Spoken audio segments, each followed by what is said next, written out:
tunda Allah ya ce yana jin addu'a kaga ana kwadaitar da kai kenan kai me ka roƙa. Yana daga cikin abin da suka kashe muku a nan ƙasar. A daidai lokacin da aka samu wasu suka wuce wuri game da addu'a, wasu kuma da suka zo gaba ɗaya sai suka kwashe wa addu'a kima. Saboda haka sai aka waye gari wasu sai suka yi sassauci game da addu'a.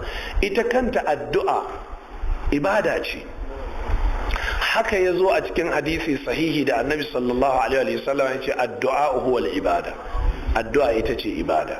Idan ka fahimci wannan, addu'a na ɗaya daga cikin hanyoyin da ake yaye wa mutane bala'i da bakin ciki. Addu'a na daga cikin hanyoyin samun sauki. Amma yujibul mutarra idza da'ahu. Ka shiga halin kunci, da tsanani kowane iri, rashin lafiya, talauci, damuwa. Allah ya ce yanzu nan Allah da yake amsa wanda ya shiga halin kunci, wa yakshifu su, ya yaye duk wani mummunan hali, wa yaj'alukum khulafa al-ard, ya sanya ku ne jagorori a bayan ƙasa. A ilahun ma Allah, akwai wani Allah? Babu. Yanzu wannan ayar tana nuna maka duk kuncin da ka shiga ka roƙi Allah maɗaukakin sarki. Amma ka san abin da ya fi kunci bala'i shine ka shiga kunci kuma ka ga cewa halin da ka shiga addu'a ma ba za ta yaye shi ba. Da yawa yau akwai waɗanda ke wannan tunanin, maka ce addu'a sai ce to addu'a kan mun dade muna yi ayi salati ga annabi, amma mun dade muna yi ba abin da ya canza. Shikenan tun kafin yi addu'ar ya ɗauka ba za ta yi amfani ba za ta yi ba. Ko kun fahimta jama'a? Ba za ta yi ba. Na taɓa baku wani labari mai ban sha'awa mai ban dariya. Wani mutum ne makwabci na lokacin ina ɗinki a kasuwa, shi kuma yana aski alfa haka, sai yana zuwa yana ɗaukan buta yana kewayawa wuri na yana ɗan kewaya fitsari haka. Ran nan a gaban shi aka yi rikici, nefa sun zo sun yanke mini wuta saboda na sai mita ba su kawo mita ba, na zo na nuna takarda, su kuma waɗannan sun ce ba ruwansu da wata takarda, kawai ko mita ko kuma bil. Shikenan sai na ce su hau su yanke, suka hau suka yanke. To dama kafin in jona wa shagon akwai wuta da ta shigo ta cikin gidan, da muna tarayya da mutan gidan. To da na je na sai mita ta sai na datse, wayar tana nan. To yau da nefa suka cire wannan, sai na taka kawai sai na je sai na hada sai wuta ta dawo. Dama akwai kanta ta littafai tun daga sama har ƙasa gefen keken ɗinki. A gaban alfa aka yi wancan rikici, ya ga nefa sun yanke sun tafi da waya. Alfa yanzu ya leko haka sai ga wuta. Malam yaya wuta? na ce alfa ya ce baka yadda da Allah bane? ya ce ya yadda da Allah. Ya ce na ce to nefa sun ɗauke wutar su, Allah ya kawo haske. Na ce waɗannan ƙur'anan Allah zai basu addu'a? Alfa ya ce sai alfa ya fasa fitsari, wallahi sai fasa fitsari. Ya shiga ya duba alfa sai koma, sai je sai ɗauko wani babban mutum, ai ga wani mai karama ya bayyana. To kaga mahallin shahid, shi yanzu ya ga inda ta ci ko mutum ya to kafa na ciwo, sai na kama kafa shi, Allahumma rabban nasi azhibil ba'as washfi anta shafi la shifa illa. To kaga akwai background da yake da shi na cewa nan fan an yi addu'a karbuwa take. Ana yi kawai shikenan sai ce ya ji ya warke. To kaga ashe kawai na kama wannan ne dan ka gane abin yana da alaka da ya ka aqidance a rai. Zai yi Allah zai yi. Wani makaho ne ya zo wurin annabi ya ce ya manzon Allah kai mana addu'a in Allah ya buɗan ido na. Manzon Allah ya ce tashi kai alwala. Ya tashi alwala, tashi kai sallah raka biyu yayi. Sai manzon Allah ya ce Allah ka buɗe mishi idan shi. Sai ya ce to daga hannu ka roki Allah ya karba addu'a ta.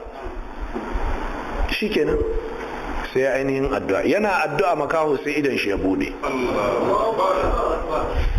Jama'a, addu'a tana da ƙarfi, addu'a tana biyan bukata, ku rinka roƙon Allah. Amma kuma in za ka roƙi Allah ka roƙe shi cikin yaƙini, kamar yadda na ce yanzu mutane sun riga sun lalace, suna ganin ko sun yi addu'a ma ba za ta yi magani. Saboda haka ko mutum ya ce to addu'a ya to alga tu mana ai addu'a, amma dai addu'a an dade ana yi, wallahi da dai da wasu abubuwa ne da su aka yi, amma addu'a an dade ana yi. Ai shikenan ya lalata maganar, an dade ana yi ba ta yi ba, dan haka yanzu ma ko an yi ba za ta yi ba. Haka yake nufi.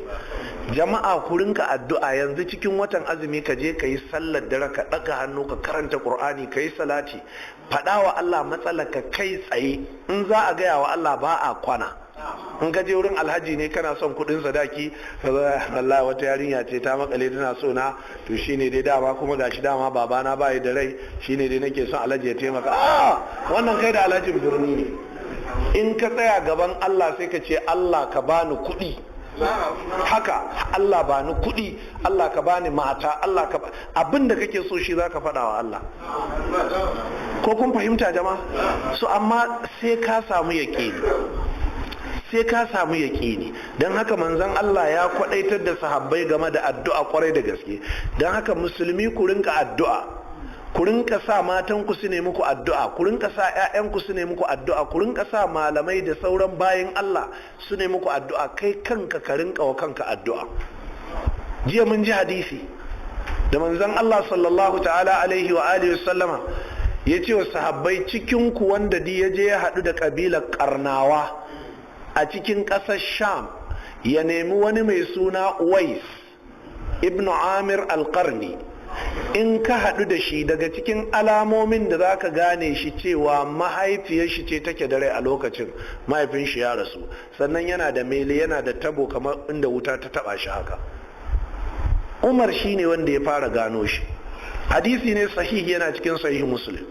Da ya haɗu da su, cikin ku ina ƙabilar Qarna, suka ce ga cikin ku akwai Uwais. Kaga ba sahabi bane, annabi bai gan shi ba, shi ma bai taba ganin annabi ba, amma cikin karatun da Allah ya wa annabi ya gani a cikin karatu. Annabi ya faɗa wa sahabbai su suka ga fassarar karatun, su suka ga fashin bakin. Kai ne Uwais dan Amir, kana da kaza to manzo Allah ya ce mun haɗu da kai mana addu'a, yi mini addu'a. Ka duba, kenan yanzu ko kai babban malami ne, in ka haɗu da wani zaka iya sa yi maka addu'a. To kaga akasin haka shine a ƙasar mu. Kai ka taba ganin malami ya ce wani min addu'a? To ka gani, to daga nan ne za ku gane in aka daina karatun hadisan manzon Allah za a ɓace daga hanyar da take daidai. A cikin karatun hadisan manzon Allah nan ne ake ganin abubuwan da suke daidai. Kowace larura zuwa wurin manzon Allah suke, ciwon kafa, ciwon kirji, aljani ke damun shi, asiri ke damun shi, talauci yake damun shi, sai ta horin manzon Allah ya min addu'a, manzon Allah ga halin na samu kaina. Saboda haka ahlus sunna kuraya addu'a irin wadda Qur'ani da sunna suka zo da ita. So kar a ce wai ka je wurin malami amma addu'a sai a ce bid'a ce, a'a malamin ya ce to shikenan kai ka samu wani abinci ka dafa, a samu wasu raguna ko dabbobi a yanka a roki Allah. Ba tsafi bane wannan, sai in malamin matsafi ne, amma daidai ne a yanka dabba a yi tawassuli, ya Allah saboda jinin kazan nan da na zubar, Allah ka biya min bukata. Yanzu kana tawassuli, kana neman Allah ya biya ma bukata saboda qurbani, saboda sadaka da kai. To ya Allah saboda abinci kaza da na dafa musulmi suka ci suka sha ruwa, Allah ka ji kan iyayena da kakannina. Duk wannan daidai ne. Duk wanda ya ce bid'a ce, ka ce magana shi ce bid'a. Bai yiwa musulmi su zauna babu addu'a. A raba ku da 'yan tsubbu kuma a ce ba za ku yi addu'a ba, a raba ku da 'yan tsubbu kuma a ce ba za ku tafi ga malaman sunna ba. Saboda haka malaman ahlus sunna ku rinka wa musulmi addu'a, kar ku yi bid'a, kar ku yi ƙarya. Kuma ya halatta a sai kaza a yanka, wa za a yankawa? Allah. A dafa kaza a ci saboda wa? Saboda Allah. A sai ruwa, ka je gidan fiyo wata ka ce kai nawa kuke leda fiyo wata, su ce maka naira 70, sai ka kawo naira 7,000 sai ka bayar. Kaga leda nawa kenan? 100. Sai ka je ka samu wani mai fridge, sai ka ce kai kuma a nawa za ka sa mana wannan ruwan sanyi, gashi kaza. Sai ka je ka samu wani mai baro ko mai kaza, ka ce in lokacin shan ruwa ya bi kai ta bi kana raba wa mutane, ka ce suna sha su ta mana addu'a. Daidai ne, ba bid'a ba ce. Amma bai yi wa jama'a a yi wa mutane cikin da babu uba. An raba mutane da 'yan tsubbu da bokaye, kuma musulmi ba a ɗora su zuwa ga addu'a da makala su cewa su je wurin malaman sunna, su je wurin bayan Allah na gari, su je wuri kaza da wuri kaza a yi musu addu'a ta sunna. Jama'a kun fahimta? Allah madaukakin sarki ya taimaka. Shine malam yake cewa wannan karatu yana nuna mana cewa ana kwadaitar da musulmi dangane da addu'a wa annahu ta'ala la yudayyi'u ladayhi wa annahu la yudayyi'u ladayhi la yadhi'u ladayhi, kuma Allah yana nuna cewa addu'a ba ta wulakanta a gaban shi, addu'a ba ta faduwa ƙasa banza. Haka Bahaushe yace ko? To karatun ka daidai ne Bahaushe.